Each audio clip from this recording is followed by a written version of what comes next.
Hey guys, welcome back to the YouTube channel. My name is Dayana, and today I'm going to be going over things I wish I would have knew before I went to Disney World.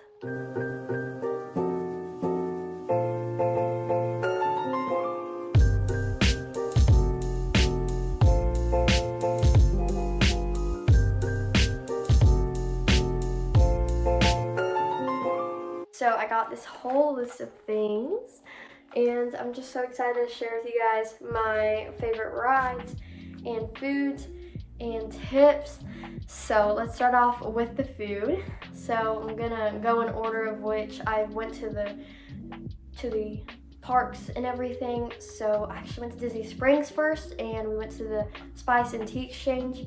Now, this was okay, but we did have to add stevia because our teas weren't as sweet as we would want them to be. As for more of a restaurant, we went to the boathouse, and it was so good. I loved the atmosphere and everything. There was just boats docked outside. It was seafood. At Animal Kingdom, we went to Pongu Ponga, and I got the Night Blossom Boba Tea, and it was okay. It was pretty sour, and I had higher expectations for it. I do think there were other non-alcoholic options, so definitely go and check that out. The Flamin' Tree Barbecue, that was terrible at Animal Kingdom.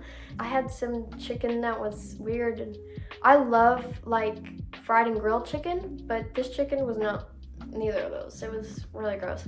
But like our whole family did not like it. The Regal Eagle at Epcot was okay. It was just American food, and it was pretty good. I actually had some watermelon, which was very nice, and banana pudding, which is so good.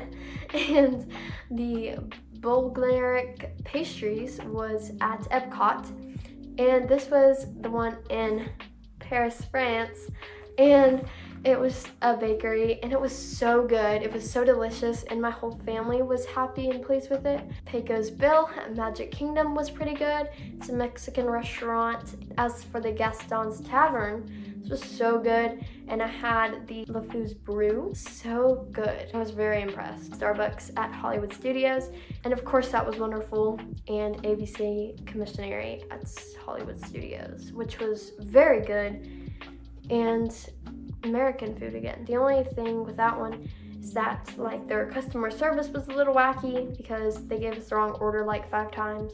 But it was very busy in there, and I think it was just unorganized. But with the rides, Everest at Animal Kingdom was beautiful, and it's a roller coaster that goes backwards in one part, and you get to see like a Yeti. Avatar Flight of Passage is also one that I recommend. It's great, and you get to like ride on a Pangy in Avatar. It's not 3D, it might be like 6D or something, but it's definitely a different type of ride. And we got on Dinosaur. This one was shaky and honestly scary. I love dinosaurs. Like, they are one of my favorite creatures in the whole wide world. I feel for them, and I cried during Jurassic Park. But these dinosaurs were very mean. I've been to Disney 3 times, and I rode it the second time, and it's just a terrible like beginner ride because I was very scared of rides and roller coasters in particular, so I don't think that was like a good one to start on. And the Cali River Rapids was a fun but very short ride. It's just like a river rapids ride. And the test track at Epcot was okay. You are in a little vehicle, and actually is like the fastest ride in all of the Disney parks, which is very surprising because I thought it would be Rock and Roller Coaster. Frozen at Epcot was so cute, and it's a very cute ride. It's been slow, but definitely need to experience it. It has one little small drop. And Soarin' at Epcot is also very good, and it's kind of like Avatar, but on this one you go over like all these different countries, and you do get like lifted up like with your seats. I don't know how they do the whole seats thing with Avatar, but if you are afraid of heights, that might be a little restriction for you. And then the Canada Far and Wide was more like an attraction, but it is a pretty like interesting one.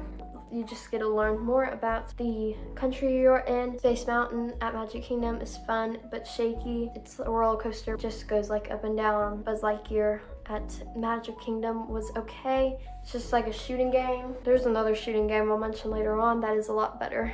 So Haunted Mansion. I really like the ending of this one. You get to see a ghost in their vehicle. So that's really cool, and it's just kind of like how it sounds. You go through a haunted mansion. Peter Pan was a slow but cute ride. It's a lot like Frozen. If you're like movie lovers and stuff, it would be a fun one. And the Pirates of the Caribbean is very neat. There's just one big drop at the beginning. Yeah, Mine Train was so good. And I definitely think the Mine Train is a really good beginner ride. Nothing too intense, but I love the whole getting to see the dwarfs. Big Thunder Mountain is actually very fun, but it is a little shaky. The Tower of Terror in Hollywood Studios is okay. The anticipation at the beginning is very scary, but after the first drop, it is fun. And the Rise of the Resistance in Star Wars Hollywood Studios is pretty good, but definitely not worth all the hype. And Toy Story Mania in Hollywood Studios is better than Buzz Lightyear. So this one is another shooting game, but actually your vehicle automatically moves by itself. That's why I feel like it's better. Slinky Dog in Toy Story Land was very fun, and actually one of my favorite rides. I don't know even really specifically why. I just think the whole view is nice. I loved how they played You Got a Friend in Me at the end. Minnie and Mickey's Runaway Railroad was actually also pretty good. You're in a little vehicle thing and go through like a runaway railroad, but I got the best for last, and that is the Rock and Roller Coaster. This one's my favorite, and you do go upside down multiple times. You're in the dark, there's music playing. I love the atmosphere, I love the aesthetic, I love the feelings, I love the vibe. I wish it was longer. It's only like a minute long, but it feels like 5 seconds. And it's also currently closed right now because of technical issues. Of course, I don't know if it will be closed by the time I get this video out, but for the precautions. Disney was very strict with COVID. Just characters from a distance, but parades. And I feel like it's more special once you get to like experience seeing the characters, because you never know who to expect, and you got to like kind of fight to see the parades. So be sure and watch all of my Disney vlogs to see what I mean.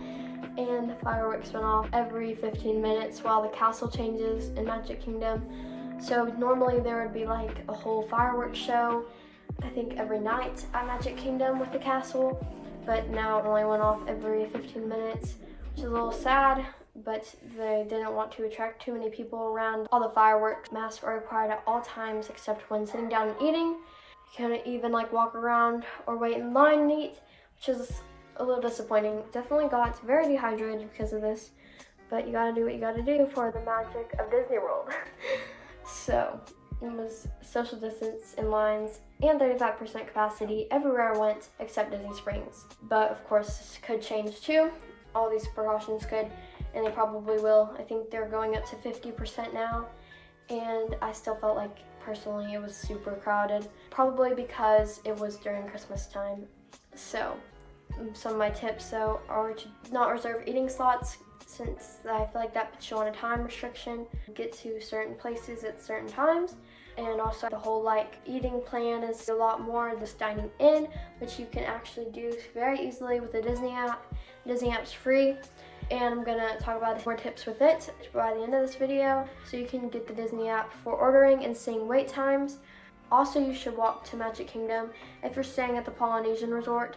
So this is the Polynesian was like the resort we were staying at, and it's just such a mess to get on the monorail. People that worked there didn't know what they were doing, and we ended up having to go on the ferry boat, and it was just a whole mess. So I think it'd just be a lot quicker to walk, and you should get to each park at least an hour early, because they're actually like opening the parks earlier, which is so nice, and you want to be sure and get there for that. You should use the Disney app to get all of your pictures. So I hope this video was helpful, and if you're going to Disney World soon, I hope that you have a great time. Be sure to go and check out all my Disney vlogs. They'll be linked down below, description box under watch laters or now. And I filmed every single day I was at Disney World, and there's definitely more tips in those videos, so be sure to go check those out and follow me on all my social medias. They'll be linked down below. They are all at dayonabyrd. I hope that you guys have a great rest of your day. Bye. Definitely like, and I went to Pongu Pongu or Pongu Ponga. We went to Pongu Ponga. I saw it all over Pinterest and it met my expectations.